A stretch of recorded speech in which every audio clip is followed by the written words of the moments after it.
हम एक आसान सी एग्जांपल करते हैं और उसके बाद फिर मुझे उम्मीद है कि काफी मामला बेहतर हो जाएंगे। उसके बाद मैं आपके क्वेश्चन भी लूंगा और उनको अपनी समझ के मुताबिक आंसर करने की कोशिश भी करूँ। सपोज करें कि हमारे पास ग्रुप ऑफ 1500 पीपल है जिसमें बोथ जेंडर के लोग हैं।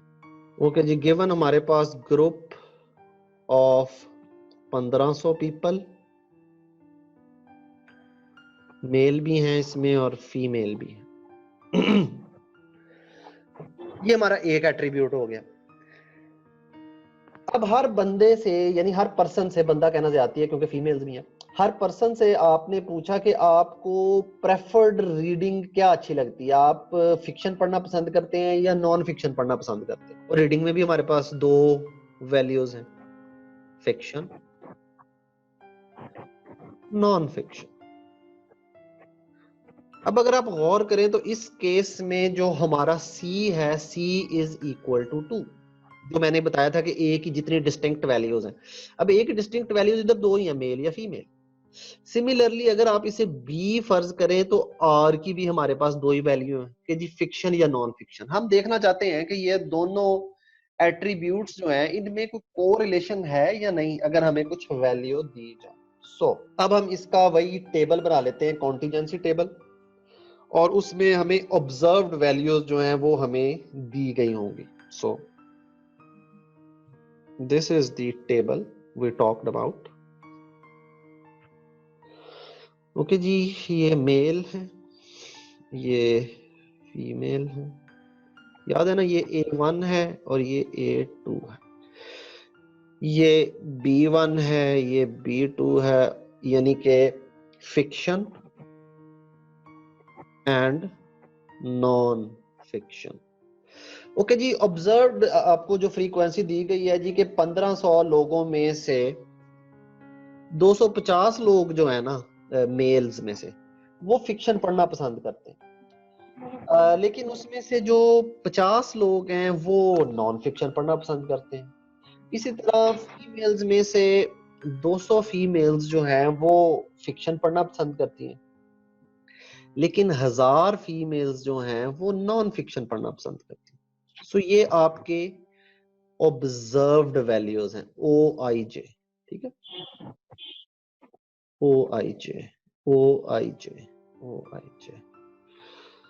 ओके जी, अगर हम इनका टोटल करें तो ये टोटल हमारे पास दोनों साइड पे क्या आता है, ये हमारे पास टोटल 450 लोग हैं जो फिक्शन पढ़ना पसंद करते हैं और ये हमारे पास 1050 लोग हैं जो नॉन फिक्शन पढ़ना पसंद करते हैं। अगर हम नीचे देखें तो हमारे पास 300 मेल हैं इस पूरी पॉपुलेशन में और 1200 फीमेल्स हैं इस पूरी पॉपुलेशन में। ओके, तो अब हमें सबसे पहले निकालनी है एक्सपेक्टेड फ्रीक्वेंसी। ठीक है, आपको अगर याद हो काई स्क्वायर का फॉर्मूला तो वो था OIJ minus EIJ divided by EIJ, ठीक है, और इसका स्क्वायर। ले हमारे पास ये तो मौजूद है लेकिन हमें ये निकालनी है, और इसे निकालने का हमारे पास फॉर्मूला जो था वो था EIJ is equal to count of A is equal to AI multiplied by count of B is equal to BJ divided by total N, यानी इस केस में हमारे पास वो 1500। ओके, हम E11 निकालते हैं। So this is E11। Okay जी, E11 में अगर आप गौर करें तो हमारे पास count of male multiplied by count of fiction, count of fiction, और इसको हम डिवाइड कर देंगे हमारे पास जो भी टोटल नंबर ऑफ पर्सन्स हैं। सो अगर हम काउंट ऑफ मेल देखें और काउंट ऑफ फिक्शन देखें तो हमें पता चलेगा जी के E11 में हमारे पास 300 टोटल काउंट है मेल का, और टोटल काउंट ऑफ फिक्शन जो है वो हमारे पास 450 है, ठीक है ना, और इसको हम डिवाइड कर देते हैं 1500। सो ये एक्सपेक्टेड फ्रीक्वेंसी थी। अब जब आप इसको सॉल्व करेंगे तो ये हमारे पास आ जाएगा 90। ओके जी, अब इस जगह पे हमारे पास है जी 90। एक्सपेक्टेड फ्रीक्वेंसी जो है ना वो ब्रैकेट में लिख रहा हूं मैं, ठीक है। सिमिलरली अब हम निकालना चाहते हैं E12। E12 इधर आएगा, ठीक है। इसका मतलब है कि काउंट ऑफ फीमेल टोटल जितना है multiplied by count of fiction. Count of female अगर आप टोटल नोट करें तो हमारे पास है जी 1200 ये, और काउंट ऑफ फिक्शन हमें पहले पता है हमारे पास 450 है। डिवाइड करें इसको 1500 पे 360। अच्छा, अगर आप वेरीफाई करना चाहते हैं कि आपने एक्सपेक्टेड फ्रीक्वेंसी सही निकाल ली है तो आप नोट करें इन दोनों का सम भी इस टोटल के बराबर होगा। That is the sanity check कि आप जो काम कर रहे हैं वो सही कर रहे हैं, ठीक है। ओके, अब आपने इसी तरह निकालनी है E21 की। Count of male multiplied by count of non fiction divided by 1500। So count of mail आपके पास टोटल है जी 300। काउंट ऑफ नॉन फिक्शन आपके पास है जी 1050 डिवाइडेड बाय 1500 210। अच्छा, वैसे हम अब थोड़ी सी चीटिंग भी कर सकते हैं लेकिन निकाल लें तो अच्छा है। हमें पता है कि अगर ये 210 है और ये 1050 है तो this is going to be 840, लेकिन ये चीटिंग है, don't do that. So I would suggest कि आप E22 भी निकाल लें। Now count of female multiplied by count of non fiction divided by 1500 and we have count of female is 1200, count of non-fiction is 1050 divided by 1500 840। जबरदस्त, छा गए आप, as we predicted। okay, so now we can use this formula। Square की value निकालने के काबिल हो गए। So let's go to the next page now। chi-square is equal to sigma I is equal to 1 to C, sigma j is equal to 1 to R, OIJ minus EIJ divided by EIJ का square, क्योंकि chi square है ना। तो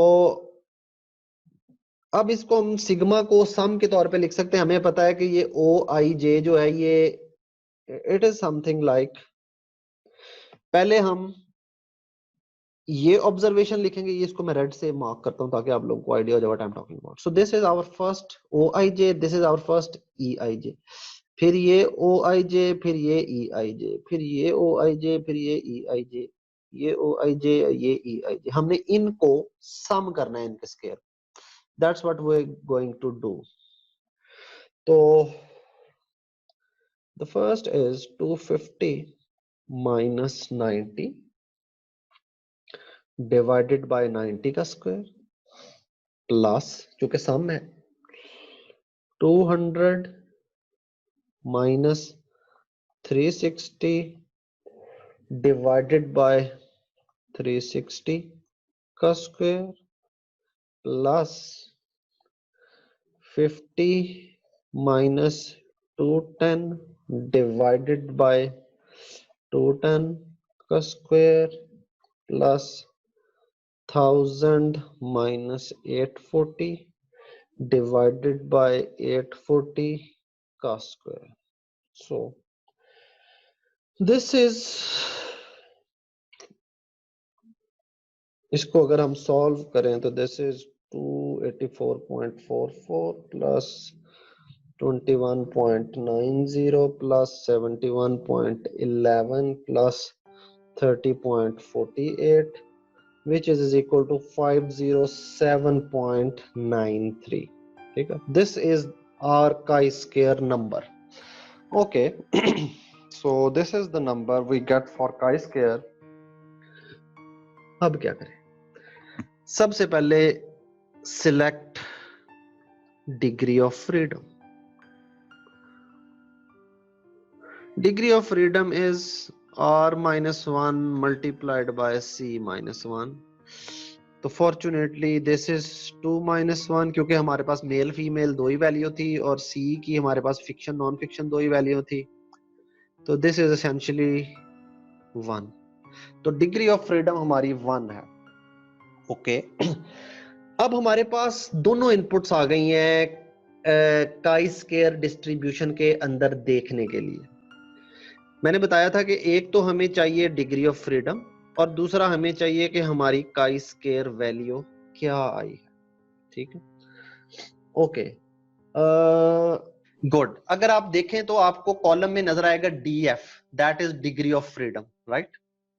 और उसके बाद अब चूंकि डिग्री ऑफ फ्रीडम 1 है तो हमने बाकी जो रोज हैं उनको नहीं देखना, हमने डिग्री ऑफ फ्रीडम 1 को देखना है. ठीक.